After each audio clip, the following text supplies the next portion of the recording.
అందరూ కోరుకున్నారు కదా, హ్యాపీ ఇయర్ హ్యాపీ ఇయర్ కోరుకున్నారు కదా. సో హ్యాపీ ఇయర్ మనం కోరుకుంటాం, కానీ అన్నీ హ్యాపీ ఇయర్లు మారుతాయా? ఏం మారు. నెల అయిపోయింది కరెక్ట్గా ఈరోజు. పోయిన సంవత్సరాలను ఆనందంగా మనం ఏమన్నా మారిందా? అవే బట్టలు, అవే చర్మం, అవే మనుషులు, అవే భర్త, అదే భార్య, అదే పిల్లలు, అదే ఇల్లు, అదే దరిద్రం, అదే కష్టాలు, అవే నొప్పులు ఉంటాయి. కానీ మనందరం కూడా ఏదో ఇంకా భూమి బద్దలైపోతున్నట్టు 31వ రోజు రాత్రి మన కుర్రోళ్ళందరూ ముగ్గురు బైకులు తిరుగుతూ హడావుడి చేస్తూ హడావుడిగా ఉంటుంది 31st నైట్.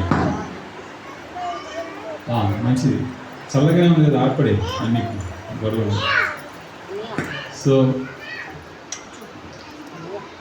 ఏ విధంగా అయితే మనం కొత్త సంవత్సరం బాగుండాలని కోరుకుంటామో, అలానే మన దేవుడు ఈ సంవత్సరం నువ్వు ఎలా ఉంటావని చూస్తుంటావు.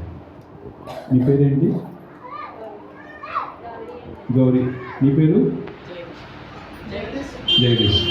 ఇప్పుడు మీ ఇద్దరి పరంగా చెప్తున్నా, జగదీష్ గౌరీలు 2025లో ఎలా ఉన్నారో, ఈ జగదీష్ గౌరీలు 2026లో ఎలా ఉంటారని యేసయ్య చూస్తుంది.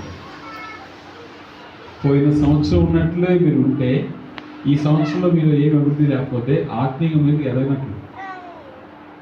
కాబట్టి కొత్త సంవత్సరంలో కొత్త మెసేజ్ 1 మంత్ తర్వాత మీకు చెప్తున్నాను.